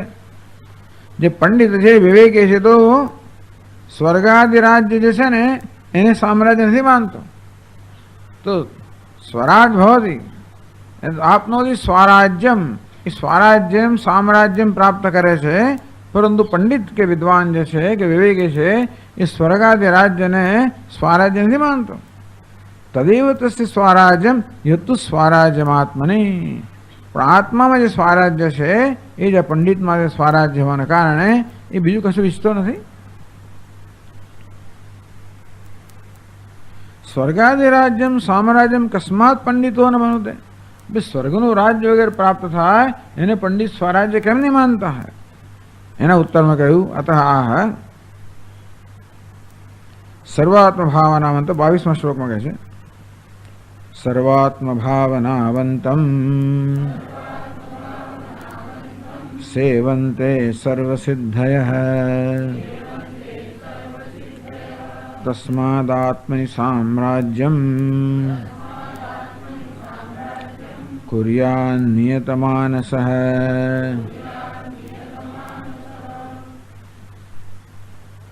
સર્વાત્મ ભાવનાવંતમ, સર્વાત્મની ભાવના કરનાર જે છે યોગી કે મહાપુરુષ કે વિવેકી પુરુષ, સર્વ સિદ્ધિ સેવંતે, બધી સિદ્ધિઓ એની સેવા કરે છે. તસ્માત નિયત માનસ આત્મની સામ્રાજ્યમ કુર્યાત, અને માટે જે વિવેકી છે એ તો નિયત માનસ થઈને એકાગ્ર ચિત્ત થઈને આત્મામાં જ સામ્રાજ્યની ભાવના એટલે સર્વાત્મત્વમાં જ સામ્રાજ્યની ભાવના કરવી. જે સામ્રાજ્ય પ્રાપ્ત કરવું છે એ સર્વાત્મત્વ સામ્રાજ્ય પ્રાપ્ત કરવું છે. સર્વાત્મત્વમાં સામ્રાજ્યની ભાવના કરવી, બીજા કશામાં નહીં. તેથી કિમ વયમ પ્રજા કરિષ્યામઃ યેષામ્નઃ અયમ આત્મા અયમ લોકઃ. જે લોકોને આત્મલોક પ્રાપ્ત કરવો છે એમને બીજા લોક સાથે શું નિસ્બત છે? ટૂંકમાં ભૂ ભુવ સુહ આ બધા જ લોક છે એને અમારે શું કરવા છે? ભાઈ કિમ પ્રજા કરી, પ્રજાથી આ લોક પ્રાપ્ત થાય. કિમ પ્રજા કરિષ્યામઃ, ટૂંકમાં આ બધા લોક પ્રજા વગેરે જે આ ભૂ ભુવ સ્વ લોકની પ્રાપ્તિના સાધન છે એ તમારે શું નિસ્બત છે? યેષામ્નઃ અયમ આત્મા અયમ લોકઃ, જે અમારા માટે આત્મલોક બની ગયો છે. આત્મલોક રૂપી લોક પ્રાપ્તિની ઈચ્છા ધરાવનાર અમારા માટે પેલા બધા અનાત્મલોક પ્રાપ્તિના સાધનની અમારે શું ઈચ્છા હોય? એટલે આત્મલોક પ્રાપ્ત કરવાથી બાકીના બધા લોક પ્રાપ્ત થતા હોવાના કારણે એટલે છંદોગ્યમાં એ એનો પ્રારંભ થયો. એ આત્મા અપથ પાપમાં, જે આત્મા પાપમાંથી પાપ વગેરે રહિત વિજરહ વિમૃત્યુ વિશોક વગેરે ભૂખ તરસ બધે મુક્ત છે. એ આત્માને પ્રાપ્ત કરવાથી બધી ઈચ્છાઓ સિદ્ધ થાય, બધા લોક પ્રાપ્ત, એવું કહેવામાં આવ્યું. એટલે ઇન્દ્રને વિરોચન ગયા લોક પ્રાપ્ત કરવા માટે, પણ ટૂંકમાં આત્મ પ્રાપ્તિથી બધી જ પ્રાપ્તિ છે. આત્મલાભાત ન પરો લાભ. આ પ્રકારે એમણે આ 10મા શ્લોકની વ્યાખ્યા પૂરી કરી. ટૂંકમાં આ વસ્તુ પર ભાર દેતો કે આ બધી ભલે સિદ્ધિઓ હોય કહેવાતી હોય, પરંતુ વિવેકી પુરુષે આ સિદ્ધિઓમાં કોઈ રીતે રતિ ના કરવી, કોઈ એમની ભાવના કરવી જ નહીં, એમને મનમાં પણ ના લાવવા. પેલું ગયું તમારું કે ચાલુ છે? અચ્છા, ઓકે. અને એટલે આ બધામાંથી વાર્તિક કાર્ય મુખ્યત્વે આ જ કહેવાનું છે કે આ બધી સિદ્ધિઓ છે ના નથી, પરંતુ આ સ્તોત્રનું ફળ જે છે એ સર્વાત્મત્વ મહાવિભૂતિ, આ સર્વાત્મ જ્ઞાનરૂપી મહાવિભૂતિ છે, એની આગળ એ બધી સિદ્ધિઓનું કોઈ વિસાત જ નથી.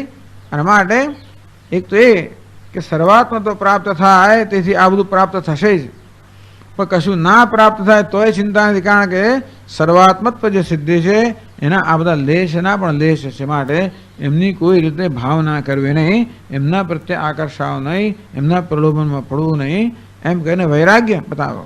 એટલે પરમ વૈરાગ્ય હોય તો જ વાસ્તવમાં સર્વાત્મ ભાવ પ્રાપ્ત થાય.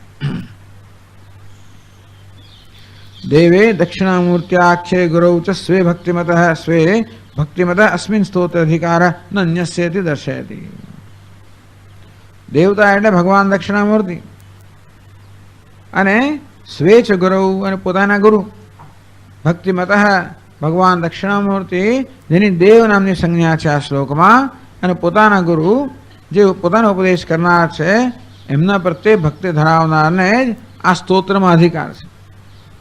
અન્ય સ્તોત્રમાં, તેથી સ્તોત્ર દ્વારા પ્રાપ્ત થનાર જ્ઞાનમાં એને જ અધિકાર છે, અન્ય નથી. એ વાત આ 23મા શ્લોકમાં કહે છે, જ્યાં એ બેઠો ને બેઠો શ્લોક કહેવામાં આવે છે. યસ્ય દેવે પરા ભક્તિ યથા દેવે તથા ગુરૌ તસ્યૈતે કથિતા હ્યર્થાઃ प्रकाशन्ते महात्मनः। श्वेताश्वतः यस्य देवे पराभक्ति, देवेन दक्षिणामूर्तो, ભગવાન દક્ષિણામૂર્તિ પરાભક્તિ છે કે દક્ષિણામાં જે સ્તોત્ર છે ને, એટલે બીજા દેવતાઓને ભગવાન દક્ષિણામૂર્તિમાં જ પરાભક્તિ છે. યથા દેવે તથા ગુરુ, જેવી ભગવાન દક્ષિણામૂર્તિમાં છે એવી જ પોતાના ગુરુમાં છે. તસ્ય મહાત્મનઃ, એ મહાત્મા માટે એ તે કથિતા અર્થા પ્રકાશંતે, આ સ્તોત્રમાં કહેલા અર્થ છે એ મહાત્મા માટે જ પ્રકાશિત થાય. એટલે એ તે અર્થ, એટલે સ્તોત્રમાં કહેલા અર્થ એટલે કે સ્તોત્ર અધિકાર. આ સ્તોત્ર પણ ત્યારે પોતાની જાતને પ્રગટ કરશે જ્યારે જિજ્ઞાસુમાં આ પ્રકારની ભક્તિ હશે ભગવાન દક્ષિણામૂર્તિ પ્રત્યે અને પોતાના ગુરુ પ્રત્યે આ પ્રકારની નિરુપચરિત ભક્તિ હશે ત્યારે જ આ સ્તોત્ર પોતાનો અર્થ પ્રગટ કરશે અને તેથી એ અધિકારી તો પ્રાપ્ત કરવું જોઈએ. શ્રુતિ એવ એષા તદેવમ શેષમ સ્તોત્રમ તાત્પર્યતઃ વ્યાખ્યાય. આ પ્રકારે શેષમ સ્તોત્રમ તાત્પર્યતો વ્યાખ્યાય એટલે બાકીનું સ્તોત્ર ટૂંકમાં તેના છે શ્રવણા તદર્થ મનના ધ્યાના ચ સંકીર્તના, એ બધું તાત્પર્ય વ્યાખ્યા, એની તાત્પર્યની વ્યાખ્યા આપી. પેલું બધું છે એની લાંબી લાંબી વ્યાખ્યા આપી. પેલા કાંઈ આગળ વ્યાખ્યાઓ આવી ગઈ છે બધી.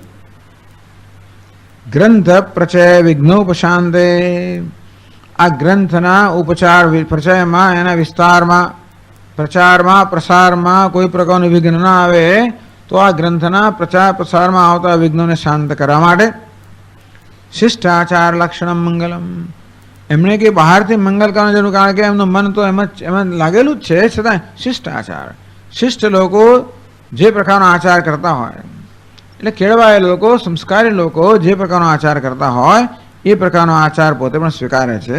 શિષ્ટાચાર લક્ષણમ મંગલમ વસ્તુ નિર્દેશાત્મકમ, વસ્તુનો નિર્દેશ એમાં થાય છે એ પ્રકારનો મંગલ અંતમાં વાર્તિકાર કરે છે.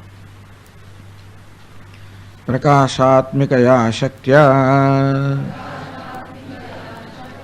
પ્રકાશાનાં પ્રભાકરઃ પ્રકાશયતિ યો વિશ્વમ પ્રકાશોયમ પ્રકાશતામ. પ્રકાશ શબ્દનો આ ગ્રંથમાં એમ બહુ ઉપયોગ છે. પ્રકાશાત્મકયા શક્ત્યા પ્રકાશાનામ પ્રભાકરઃ, પ્રકાશાત્મકયા શક્ત્યા પ્રકાશિત કરવાની શક્તિથી. આ શક્તિ કેવી છે? હવા માત્રથી. ભગવાન દક્ષિણામૂર્તિ જે સચ્ચિત સ્વરૂપ છે, સચ્ચિદાનંદ સ્વરૂપ છે, પ્રકાશનો સ્વભાવ છે, એ સ્વરૂપ છે. તેથી એ પ્રકારની શક્તિથી પ્રકાશાનામ પ્રભાકરઃ, આદિત્યાદિ પ્રકાશનો પ્રભાકરઃ, આદિત્ય વગેરે પ્રકાશકો છે એમની પણ પ્રભા કરનાર, એમને પ્રકાશિત કરનાર. પ્રકાશિત યો વિશ્વમ સ્વયમેવ પ્રકાશતા, તો હા પ્રકાશિત યો વિશ્વમ, આ રીતે તો આ રીતે પ્રકાશિત કરનારને પ્રકાશિત કરનાર, પોતાની પ્રકાશાત્મક શક્તિથી બધા તેજસ્વી પદાર્થોને પ્રકાશિત કરનાર. यह विश्व प्रकाशयति, ये समग्र विश्व प्रकाशित करना है. अयम प्रकाश प्रकाशताम, आ प्रकाश स्वरूप भगवान दक्षिणामूर्ति है. प्रकाशताम स्वयं प्रकाशताम, ये स्वयं प्रकाशित थाओ. तो स्वयं प्रकाशित थाओ. एष सर्वेषु भूतेषु गूढ़ोत्मान प्रकाशते. प्राणी मात्र आत्मा छता प्रकाशित थता नहीं, प्रकाशित थाओ. એમ પ્રકાશ પ્રકાશ અને બધાને આશીર્વાદ આપે છે કે આ પ્રકાશ સ્વરૂપ પરમાત્મા એ સર્વનો આત્મા છે એ પ્રકારે પ્રકાશિત થાવ. ટૂંકમાં બધા જે સાધકો છે, જિજ્ઞાસુઓ છે, એમનું ભગવાન દક્ષિણામૂર્તિનું આત્મરૂપે જ્ઞાન થાવ. ભગવાન દક્ષિણામૂર્તિ એમના આત્મરૂપે પ્રકાશિત થાવ. અથવા અયમ પ્રકાશ પ્રકાશતા ભગવાન દક્ષિણામૂર્તિ વિજયતે તરા, દુનિયાભરમાં એમની શું કહેવાય આણ વર્તે, એટલે ભગવાનની આણ વર્તે, તો આ જ્ઞાનની આણ વર્તે, આ સંપ્રદાયની આણ વર્તે, આ બધી આણ વર્તે, જેથી લોકોનું કલ્યાણ થાય. એનું એનું હેતુ એક જ છે. એટલે ભગવાનની આણ વર્તવાનું, પોતાની આણ વર્તવાની વાત નથી કરતા. ભગવાનની આણ વર્તે એટલા માટે જેથી ભગવાનની આણ વર્તે તો આસુરી જે વૃત્તિઓ છે જરા ક્ષીણ થાય. અસુરની આણ વર્તતી હોય ત્યારે ભગવાન બિચારા જાણે કે બધા છુપાઈ ગયું લાગે. ભગવાનની આણ વર્તે ત્યારે અસુરોનો પ્રભાવ ઓછો થાય અને તો પછી લોકોની આમાં પ્રવૃત્તિ થાય અને એ રીતે બધા લોકોનું કલ્યાણ થાય. એટલે બધાનું કલ્યાણ થાવ એ પ્રકારના આશીર્વાદ સાથે કે પ્રાર્થના સાથે વાર્તિકકાર આ ગ્રંથને છે એનું વાર્તિક એની વ્યાખ્યા પૂરી કરે છે. છેલ્લે કહે છે ઇતિ શ્રી દક્ષિણામૂર્તિ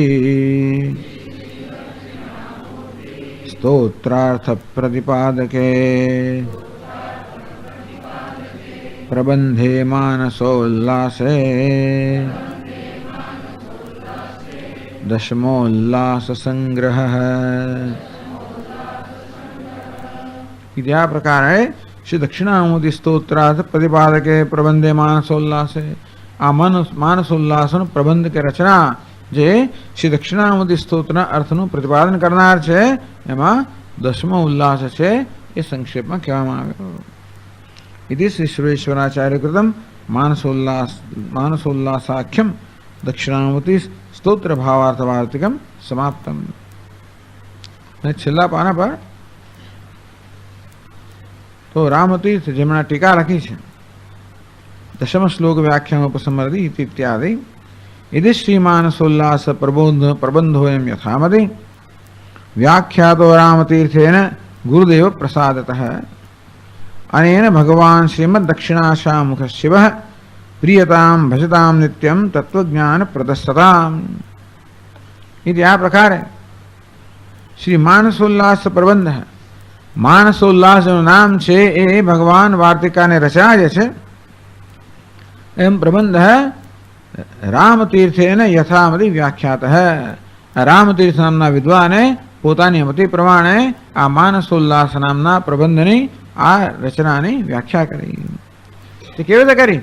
ગુરુદેવ પ્રસાદત, ગુરુ પ્રસાદત દેવ પ્રસાદત એવું કહીએ તો ગુરુ એટલે મારા ગુરુ દેવ દક્ષિણામૂર્તિ આ બંનેની કૃપાથી રામતીર્થે આ પોતાની મતિ પ્રમાણે આ માનસોલ્લાસની વ્યાખ્યા કરી. શેના માટે કરી?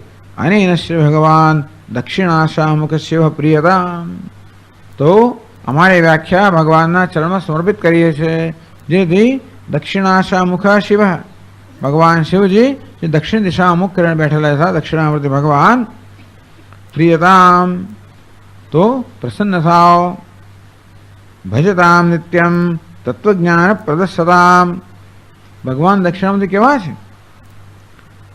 સતામ નિત્યમ ભજતામ તત્વજ્ઞાન પ્રદ.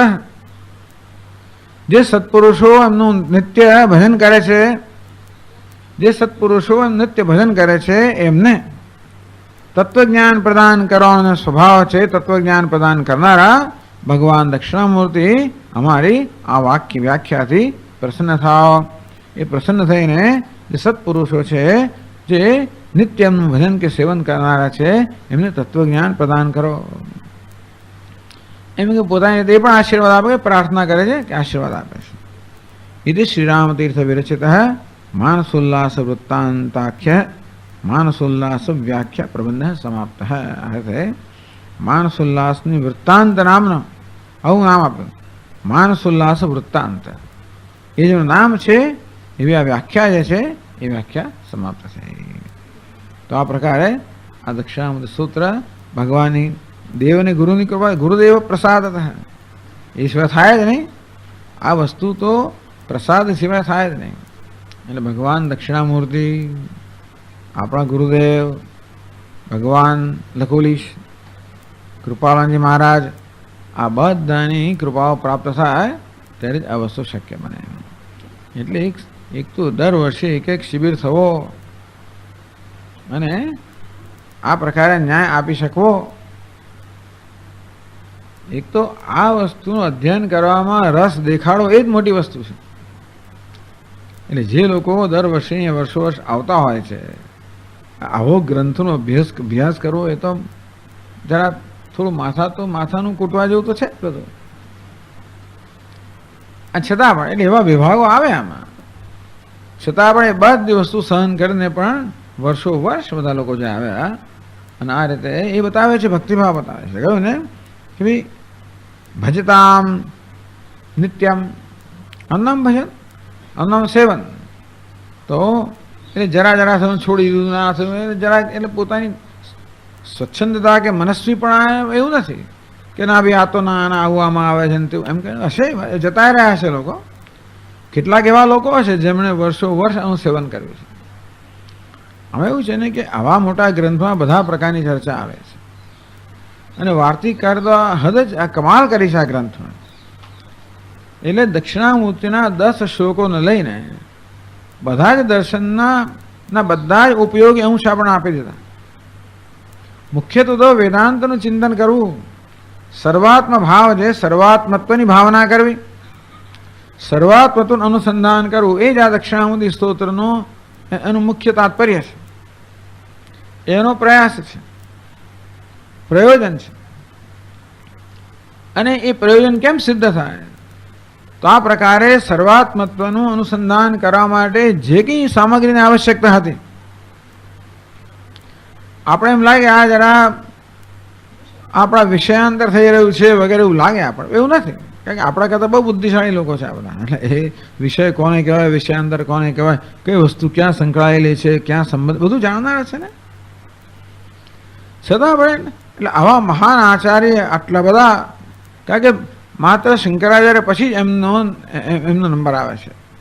એટલે એટલા બધા આદરણીય પૂજનીય મહાપુરુષ છે અને એમણે આ પ્રકારે આવું કરવાનું પસંદ કર્યું.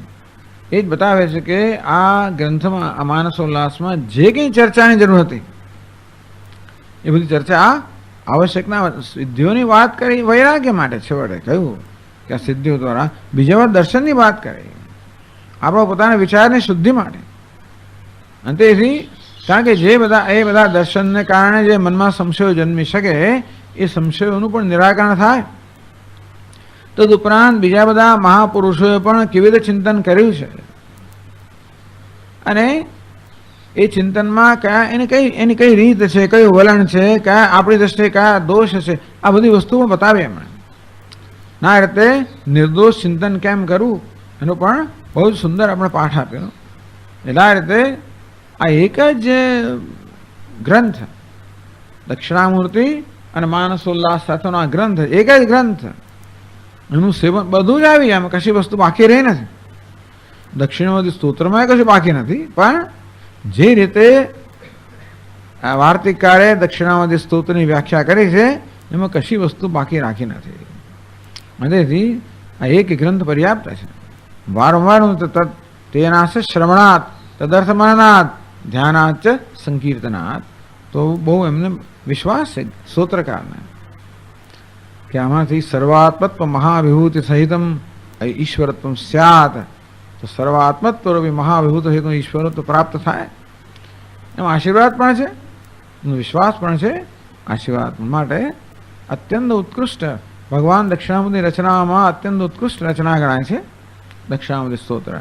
એવું છે ને કે કોણે કયા સ્તોત્ર રચ્યા એના માટેનો હંમેશા ઝઘડો તો ચાલ્યા જ કરતો હોય છે કે મતભેદ, પણ આના માટે મતભેદ નથી.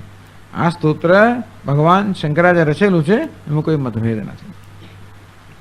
એની વ્યાખ્યા ભગવાન સુરેશ્વરાચાર્ય, એમાં કોઈ મતભેદ નથી.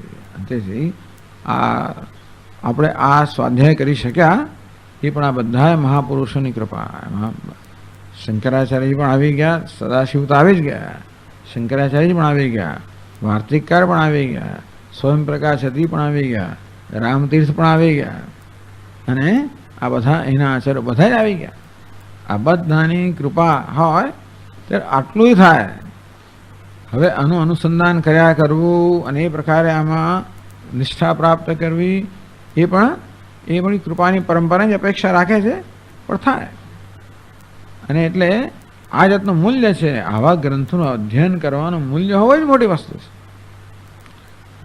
એટલે જ ખરેખર તો એક મહાન આશીર્વાદ છે અને એનું અધ્યયન થઈ શકવું એ બીજો મોટો આશીર્વાદ છે. એટલે ખરેખર બધા આપણે ભાગ્યશાળી, એમાં કોઈ સવાલ જ નથી. અને આ પ્રકારનું ભાગ્ય સદા બની રહે અને કહ્યું તે પ્રમાણે ભગવાન દક્ષિણામૂર્તિ સતત પ્રકાશમાન થતો રહે. દુનિયામાં થાય અને આપણા હૃદયમાં પણ થાય, બુદ્ધિમાં પણ થાય. જેથી પ્રકાશને કારણે જે કે અંધકાર હોય, જે કે મલિનતા હોય, એ દૂર થતી જાય અને એમનો પ્રકાશ વધારે વધારે સ્પષ્ટ થતો જાય, સ્ફુટીકૃત એકદમ સ્પષ્ટ થતો જાય. અંશે માટે એ પ્રકાશ માત્ર જ રહે એવી પ્રાર્થના સાથે આપણે આ સમાપ્ત કરીએ છીએ. ઓમ પૂર્ણમદ પૂર્ણમિદમ પૂર્ણાત પૂર્ણમુદચ્યતે પૂર્ણસ્ય પૂર્ણમાદાય પૂર્ણમેવાવશિષ્યતે. ઓમ શાંતિ શાંતિ શાંતિ. શંકરં શંકરાચાર્યં કેશવં બાદરાયણં સૂત્રભાષ્યકૃતૌ વંદે ભગવन्तૌ પુનઃ પુનઃ. ઈશ્વરો ગુરુરાત્મેતિ મૂર્તિભેદવિભાગિને વ્યોમવદ્વ્યાપ્તદેહાય દક્ષિણામૂર્તયે નમઃ. ઓમ શાંતિ શાંતિ શાંતિ. હરિ ઓમ. શ્રી ગુરુભ્યો નમઃ. હરિ ઓમ. એક બીજી વસ્તુ પણ આમાં આનો સમાવેશ થવો જોઈએ, જે બધાની કૃપાની આપણે વાત કરી કે આભાર દર્શન, એમાં સ્વામી મહેશાનંદજી, મહેશ રિસર્ચ ઇન્સ્ટિટ્યૂટ, એમણે જ પુસ્તક પ્રકાશિત કર્યું છે માનસોલ્લાસ, જેમાં બધા શ્લોકોના શબ્દાર્થ સહિત સમજાવવામાં આવ્યા છે. એ બહુ મોટી કૃપા છે, બહુ મોટી આમાં સહાય છે. એ સિવાય પણ આ શક્ય ના બન્યું હોત. એટલે આ શક્ય એટલા બન્યું કે આપણી પાસે એ ગ્રંથ પણ ઉપલબ્ધ છે, એટલે એ પણ મોટી કૃપા છે. આમ અત્યારના અર્વાચીન મહાત્માએ પણ જે સુંદર કામ કર્યું છે એનો આપણે લાભ લઈએ છીએ, બીજું કાંઈ નહીં. પણ ચાલો, એટલે એ બધા એનો પણ આપણે માત્રામાં આભાર માનવો જ જોઈએ. એમના માટે પૂજ્ય ભાવ સહિતનો આભાર માનવો જોઈએ.